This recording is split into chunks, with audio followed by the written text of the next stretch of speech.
एक अधूरी क्लास हमेशा अधूरी जानकारी देती है, इसलिए क्लास को अंत तक देखें। सभी को नमस्कार, मैं Hemlata Verma HC² Hemlata coaching classes में आप सभी का स्वागत करती हूँ। प्यारे बच्चों, लास्ट क्लास में हमने अमीबा और पैरामीशियम में न्यूट्रिशन को स्टेप बाय स्टेप सीखा था, यानी कि फूड के इनटेक करने से लेकर वेस्ट मटेरियल को बाहर निकालने तक पूरे प्रोसेस को अच्छे से समझा था। और आज हम एनिमल्स में न्यूट्रिशन को स्टेप बाय स्टेप सीखेंगे। तो अब तो आप सभी जानते हैं कि एनिमल्स में ह्यूमंस को भी काउंट किया जाता है, यानी कि सभी मनुष्य भी जंतु कहलाते हैं। और उनमें भी हम किसे पढ़ेंगे? होलोजोइक न्यूट्रिशन, यानी कि होलोजोइक पोषण लेने वाले जंतुओं में भोजन के पाचन के बारे में, क्योंकि इन सभी को पोषण लेने के लिए फूड यानी कि भोजन को बॉडी के अंदर ले जाना होता है। तो प्यारे बच्चों, स्टार्ट करते हैं। स्टेप्स इन होलोजोइक न्यूट्रिशन, यानी कि होलोजोइक पोषण के चरण। इसी क्वेश्चन को और कैसे पूछा जाएगा? Steps of nutrition in animals, यानी कि जंतुओं में पोषण के चरण। इसको तीसरी तरह से भी पूछा जाएगा, जहां लिखा होगा steps of nutrition in humans या ह्यूमन बीइंग्स, यानी कि मनुष्यों में पोषण के चरण। तो आपसे कैसे भी क्वेश्चन पूछा जाए, जो आपको आंसर यही लिखना है, ठीक है। तो ये जो हमारा पोषण है या फिर हम कह रहे हैं न्यूट्रिशन है, वह कितने स्टेप्स में होगा? वह 5 स्टेप्स में होता है। कितने स्टेप्स में होता है? वह 1 2 3 4 5 यानी कि 5 चरण में वह पूरा होता है। सबसे पहला है हमारा इंजेस्शन। प्रोनाउंसिएशन पे ध्यान दें, इसे पढ़ना है इंजेस्शन यानी कि अंतर्ग्रहण, डाइजेशन यानी कि पाचन, एब्जॉर्प्शन यानी कि अवशोषण, एसिमिलेशन यानी कि स्वांगीकरण। इसके लिए एक दूसरा शब्द भी इस्तेमाल किया जाता है, आत्मसात करना। और लास्ट है हमारा इजेस्शन यानी कि मल त्याग करना या मल विसर्जित करना। तो ये सभी 5 स्टेप्स हैं जिनके थ्रू हम लोगों को क्या मिलता है? न्यूट्रिशन मिलता है। और या फिर हम ये कहेंगे कि डाइजेशन का काम करने के लिए पूरा डाइजेशन तब होता है हमारा, कुछ भी चीज़ जो कुछ हम खाते हैं उसका पूरा डाइजेशन तब होता है जब ये पूरे जो हमारे 5 स्टेप्स हैं वह पूरे हो जाते हैं। अब 1 बाय 1 हम इन सभी जो हमारे स्टेप्स हैं या फिर चरण हैं उनको हम डिटेल में पढ़ेंगे और समझेंगे। तो ये हमारा इंजेस्शन यानी कि अंतर्ग्रहण। Food enters the digestive system through the mouth, यानी कि डाइजेस्टिव सिस्टम के लिए सबसे पहले जो फूड है हमें क्या करना पड़ता है? उसे मुंह में डालना पड़ता है, ठीक है। वह मुंह में जाता है। This process is called ingestion. इस प्रोसेस को हम क्या कहते हैं? इंजेस्शन कहते हैं। यानी कि जैसे आपने मुंह में खाना रखा तो हम उसे कह देंगे कि इंजेस्शन हो गया। इसमें एक टर्म है बोलस। आप इसे लिखने के बाद में हाईलाइट कर लें, क्योंकि कभी कभी यह पूछा जाता है कि व्हाट इज बोलस, बोलस क्या होता है। तो वंस पहले हम हिंदी में देखते हैं। भोजन मुंह के माध्यम से पाचन तंत्र में प्रवेश करता है, ठीक है। ये जो सारे स्टेप्स है इसको और किस तरीके से पूछ सकते हैं कि ये जो हमारा डाइजेस्टिव सिस्टम है वह उसी के ही 5 पार्ट्स हैं जो हमने अभी ऊपर डिस्कस किए हैं। तो उस डाइजेस्टिव सिस्टम यानी कि पाचन तंत्र में प्रवेश करने के लिए भोजन मुंह के माध्यम से प्रवेश करता है, यानी कि सबसे पहले खाना हम क्या करते हैं? मुंह में डालते हैं। इस प्रक्रिया को अंतर्ग्रहण कहा जाता है। Once in the mouth the food is chewed to form a ball of food called a bolus, यानी कि एक बार जब मुंह में खाना डाल दिया जाता है और क्या कर दिया जाता है? उसे चबा दिया जाता है। और चबाने पर वह कैसा हो जाता है? अ बॉल ऑफ फूड, यानी कि वह चबने के बाद में उसकी लुगदी सी एक गोल बॉल जैसी बन जाती है, गोल गोल सा मुंह में इकट्ठा हो जाता है। उसे हम कहते हैं बोलस। क्या कहते हैं? उसे हम बोलस कहते हैं। एक बार और हिंदी में समझ लीजिए।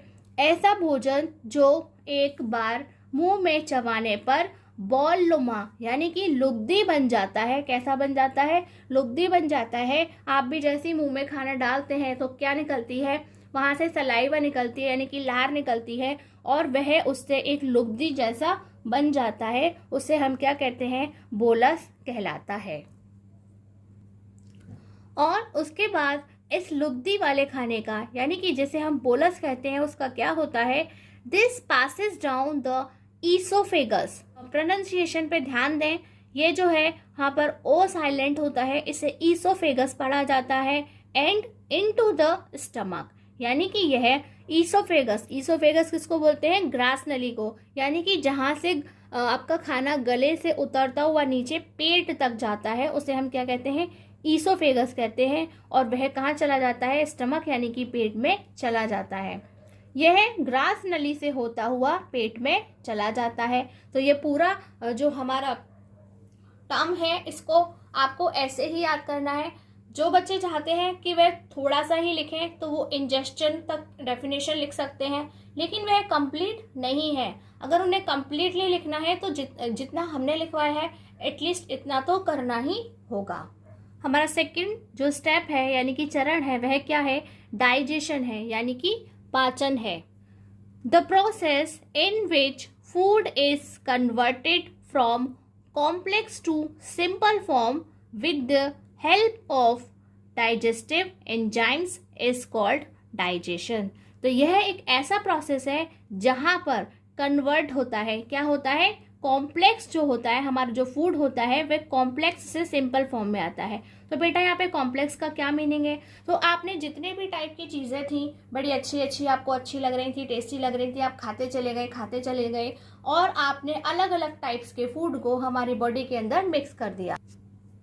तो अब उसे क्या करना पड़ेगा, जब भी एक साथ इकट्ठे हो जाएंगे तो क्या होंगे, वह कॉम्प्लेक्स कहलाएंगे। क्या कहेंगे हम उन्हें, वह कॉम्प्लेक्स फूड कहलाया जाएगा टू सिंपल फॉर्म। और हमें उसे डाइजेशन करने के लिए, उसका डाइजेशन करने के लिए उसे सिंपल फॉर्म में कन्वर्ट करना पड़ेगा, ठीक है, with the help of digestive enzymes. और ऐसा वह किसकी हेल्प से करेंगे, एंजाइम्स, यानी कि डाइजेशन के लिए कुछ एंजाइम्स हमारी बॉडी से रिलीज होते हैं, ठीक है, निकलते हैं, उन्हें हम कहते हैं डाइजेस्टिव एंजाइम्स। उनकी हेल्प के बिना हम डाइजेशन को पूरा नहीं कर सकते हैं, इज कॉल्ड डाइजेशन, ठीक है। तो आपको अच्छे से याद रखना है कि यहाँ पे फूड क्या होता है, कन्वर्ट हो जाता है कॉम्प्लेक्स से सिंपल फॉर्म में, और वह किसकी हेल्प से होता है, डाइजेस्टिव एंजाइम्स जो निकलते हैं उनकी हेल्प से ये पूरा प्रोसेस होता है।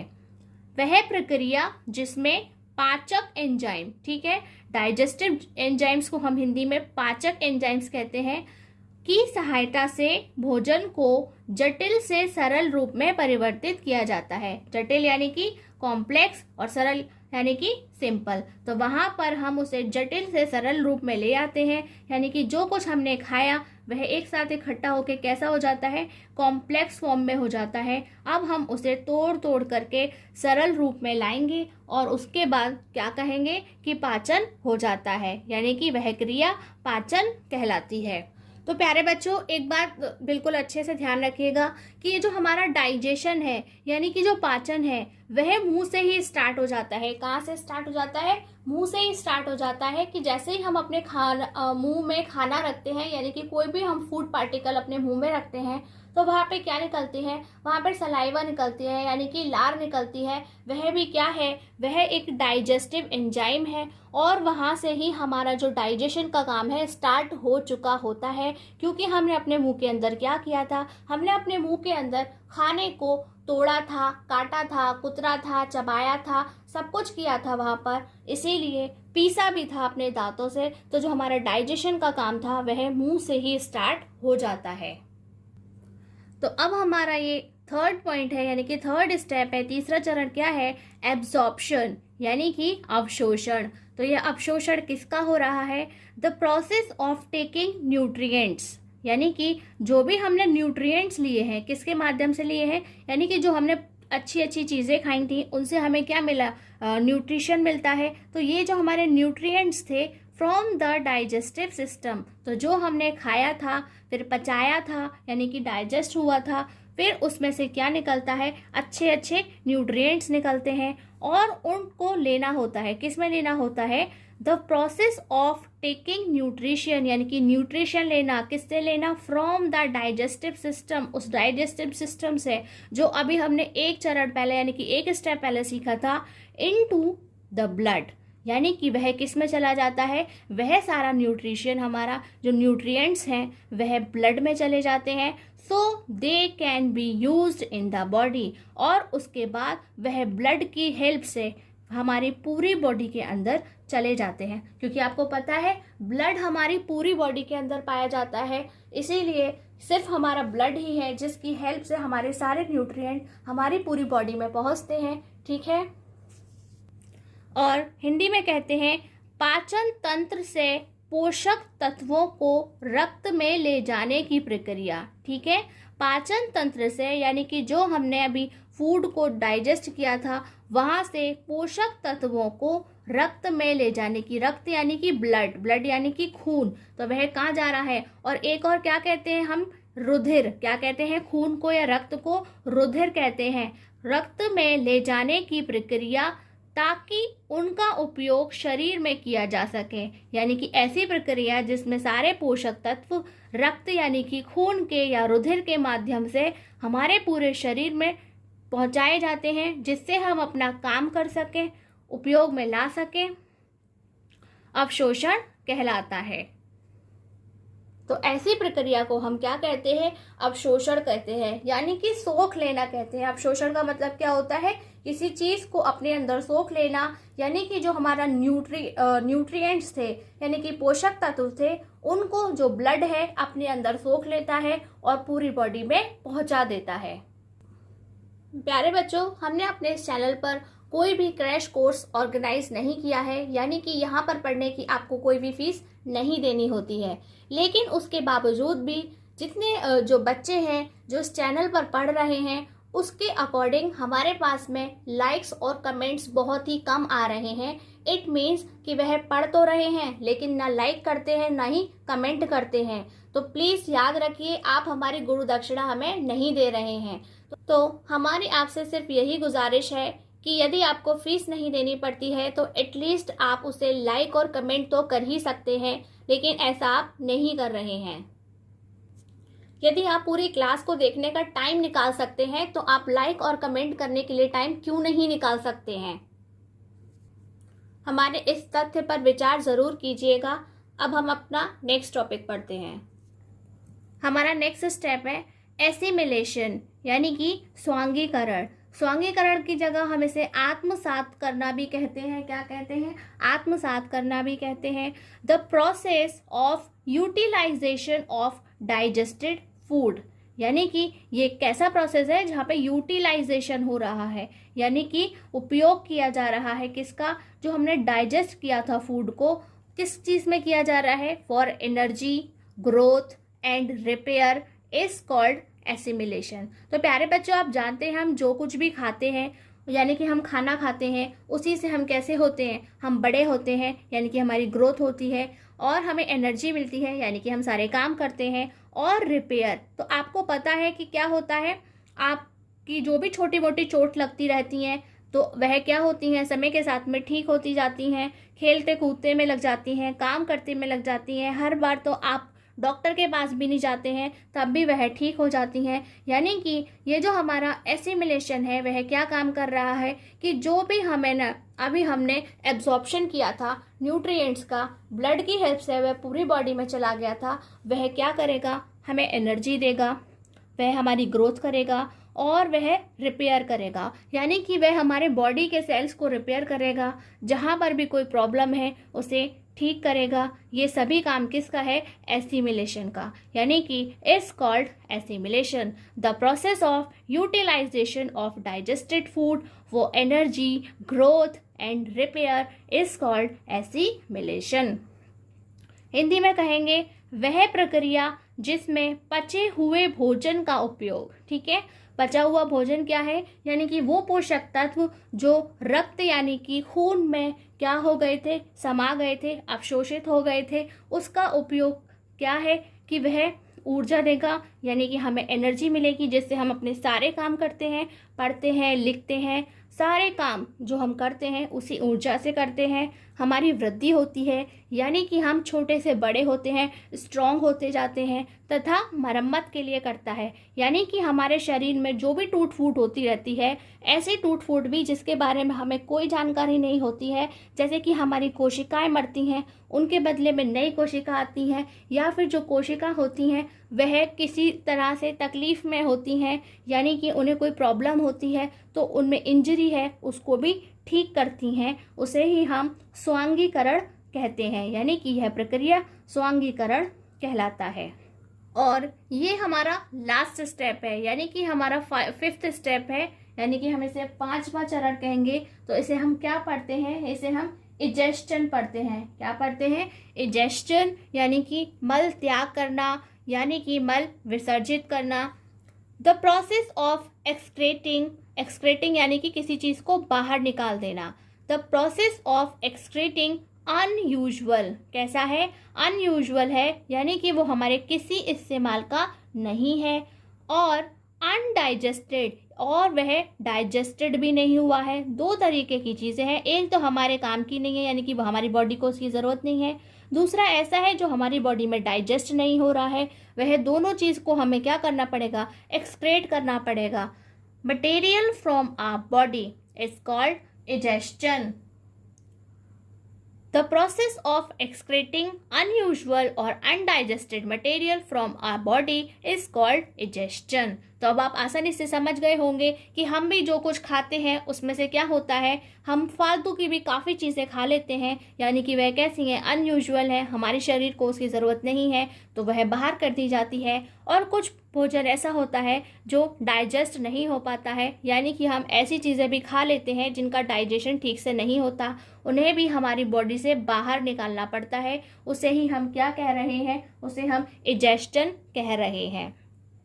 वह प्रक्रिया जिसमें बेकार या अपचित पदार्थों को शरीर से निकाला जाता है मलत्याग कहलाता है। ठीक है, तो हमारा जो भी बेकार का और ऐसा खाना था जो शरीर में जाकर के पचा ही नहीं, हम उसे बाहर निकालते हैं, अपने शरीर से बाहर निकालते हैं, उसी को हम क्या कहते हैं? मल त्याग करना या मल विसर्जन करना कहते हैं। तो ये हमारे 5 स्टेप्स थे, यानी कि हमारे पूरे 5 स्टेप्स थे, 5 चरण थे, जिसमें हम अपने इस डाइजेस्टिव सिस्टम को, यानी कि पाचन तंत्र हमारा काम करता है। प्यारे बच्चों, जो हमारी नेक्स्ट क्लास होगी वह बहुत ही इम्पोर्टेंट क्लास है, इसलिए जब तक हम उस क्लास को लेकर आएँ उससे पहले आप अब तक के अपने सारे नोट्स को बिल्कुल अच्छे से कंप्लीट करके रखें, उन्हें रिवाइज करें और उनको लर्न करना भी स्टार्ट कर दें, क्योंकि नेक्स्ट स्टेप जो है वह काफ़ी ज़्यादा इम्पोर्टेंट होने वाला है। इसलिए वहाँ तक पहुँचने से पहले यहाँ तक हमने जितना भी सीखा है उसे आप अच्छे से प्रैक्टिस करें, लिख लिख करके प्रैक्टिस करें। प्यारे बच्चों, इस चैप्टर के पार्ट 2 में हमने कुछ क्वेश्चन पूछे थे, यानी कि कुछ होमवर्क आपको दिया था, जहाँ हमने कहा था कि हमारी लाइफ में फोटोसिंथेसिस की क्या इम्पोर्टेंस है, यानी कि जो हमने आपसे इम्पोर्टेंस पूछी थी उस पर काफ़ी सारे बच्चों ने अपनी अपनी जो इम्पोर्टेंस उनकी नज़र में थी, जो माइंड में उनके आया, उन्होंने उसे कमेंट बॉक्स में लिखा है। तो मैं उन सभी की बहुत सारी तारीफ करती हूँ, उन सभी ने बहुत अच्छे से परफॉर्म किया है, यानी कि उन्होंने हमारा दिया हुआ होमवर्क किया है। और उसके साथ साथ हमने आपको एक डायग्राम भी बनाने को दिया था जिसमें आपको फोटोसिंथेसिस होता हुआ दिखाई दे और उसके साथ साथ उसमें इक्वेशन भी लिखी हुई हो। आपको उस होमवर्क को भी अपने नोट्स के साथ में ही अच्छे से तैयार करना है और उसमें पार्ट लेने वाले सभी स्टूडेंट्स को ढेर सारी बधाइयाँ, यानी कि कॉन्ग्रेचुलेशंस। वह इसी तरह से हमारे दिए हुए काम को अच्छी तरह से करते रहें, जिससे वह एक अच्छे स्टूडेंट भी बनेंगे और इंटेलिजेंट भी बनेंगे। और प्यारे बच्चों, कुछ बच्चे ऐसे हैं जो वीडियो को स्किप कर करके देखते हैं, ठीक है, तो जो स्किप कर करके देख रहे हैं उनकी नॉलेज भी उनके पास में पूरी नहीं आ रही है, क्योंकि ज़रूरी नहीं है कि जो आपने इंग्लिश में समझा था ठीक वैसे ही हमने हिंदी में बताया हो सकता है वहाँ पे हमने अलग तरीके से बताया हो, अलग एग्जाम्पल बताया हो। तो जिन्होंने पूरी क्लास देखी है उनके पास ज़्यादा नॉलेज होगी और जिन्होंने स्किप करके देखी है उनके पास पूरी नॉलेज नहीं होगी। तो प्यारे बच्चों, डू रिमेंबर आज की क्लास आज ही खत्म कीजिए, कल के लिए बचाकर कुछ मत रखिए।